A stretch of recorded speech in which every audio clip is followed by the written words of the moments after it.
नमस्कार। कल देश का आम बजट आया संसद में और अब ये समझना बेहद जरूरी है कि देश के सबसे बड़े राज्य उत्तर प्रदेश को इस आम बजट से क्या मिला और कितना मिला।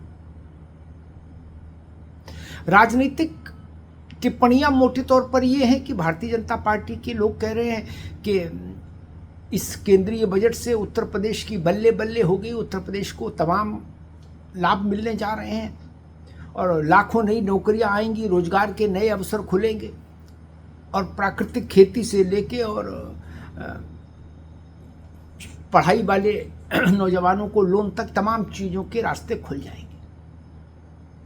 वहीं समाजवादी पार्टी, कांग्रेस और बहुजन समाज पार्टी, ये तीनों दल एक स्वर में कह रहे हैं कि उत्तर प्रदेश की उपेक्षा हुई है, उत्तर प्रदेश को इस केंद्रीय बजट में कुछ भी नहीं मिला। देश की सबसे ज्यादा आबादी जिस राज्य में रहती है उस राज्य की अनदेखी की गई। अखिलेश यादव कह रहे हैं कि बजट में वो तमाम चीजें 9-2-11 हो गई जिनके वादे चुनाव में किए गए थे और वो सवाल उठा रहे हैं कि आखिर देश के सबसे बड़े सूबे को क्या मिला।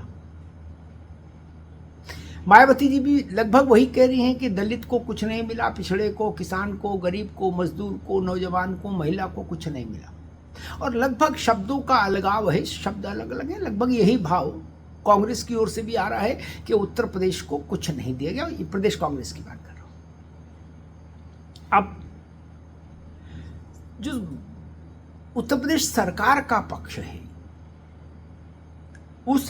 वो कह रहा है कि इस केंद्रीय बजट से उत्तर प्रदेश को 2,44,000 करोड़ रुपया मिलेगा, 2.44 लाख करोड़। और इस पैसे से रोजगार सृजन और जॉब अपॉर्चुनिटी, नौकरी के अवसर बढ़ेंगे, बनेंगे। ये जो रकम है ये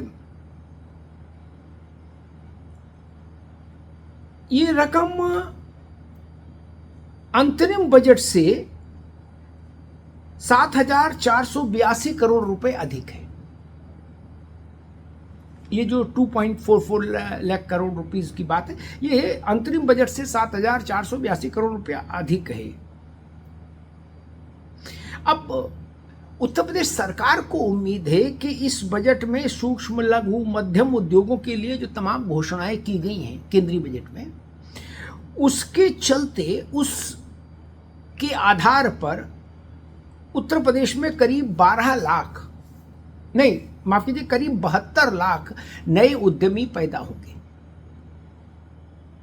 तो प्रदेश शासन मानकर चल रहा है कि इस केंद्रीय बजट के चलते इसमें जो योजनाएं हैं खासतौर पर एमएसएमई सेक्टर के लिए, उसके बाद उत्तर प्रदेश में 72 लाख नए उद्यमी पैदा होंगे। अब 72 लाख नए उद्यमी पैदा होंगे तो स्वाभाविक है रोजगार भी बढ़ेगा, क्योंकि एक उद्यमी 4 लोगों को तो कम से कम एम्प्लॉय करेगा ही मिनिमम। तो माना जा रहा है कि एक बड़ी संख्या में लोगों को रोजगार मिलेगा और उत्तर प्रदेश में रोजगार सृजन की स्थिति पैदा होगी। कर्ज गारंटी योजना से भी माना जा रहा है कि इस बजट में जो व्यवस्थाएं हैं उसके बाद उत्तर प्रदेश में 22 लाख नए उद्यमी बनेंगे, 22 लाख। अब केंद्र सरकार ने कहा है कि वो 1,000 आईटीआई को अपग्रेड करेगा, उन्नत करेगा। उत्तर प्रदेश मानकर चल रहा है कि इसमें 100 आईटीआई उत्तर प्रदेश के अपग्रेडेड हो जाएंगे। आईटीआई के अपग्रेडेड होने से कौशल विकास में मदद मिलेगी और जो नौजवान इसके जरिए अपनी स्किल बढ़ाते हैं, आईटीआई में जाकर कौशल विकास का वो करते हैं, उनको लाभ मिलेगा और उनके उसमें एक वृद्धि आएगी।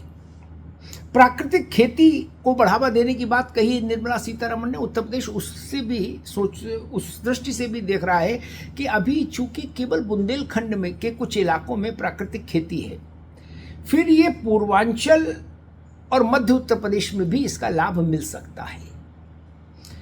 छात्रों को एजुकेशन लोन के लिए कुछ रियायत की घोषणा की है कल के बजट में निर्मला सीतारमण ने।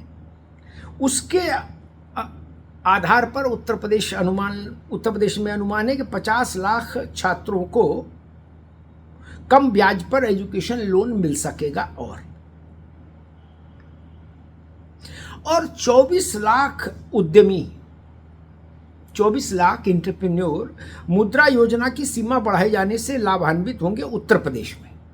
ये कुल मिला के एक खाका है जो उत्तर प्रदेश के शासन ने नौकरशाही ने खींचा है कल के बजट के बाद। अब इसमें कितनी चीजें जमीन पर उतरेंगी कितनी नहीं उतरेंगी तो भविष्य की बात है, लेकिन पूरा बजट का एनालिसिस उत्तर प्रदेश के संदर्भ में ये है।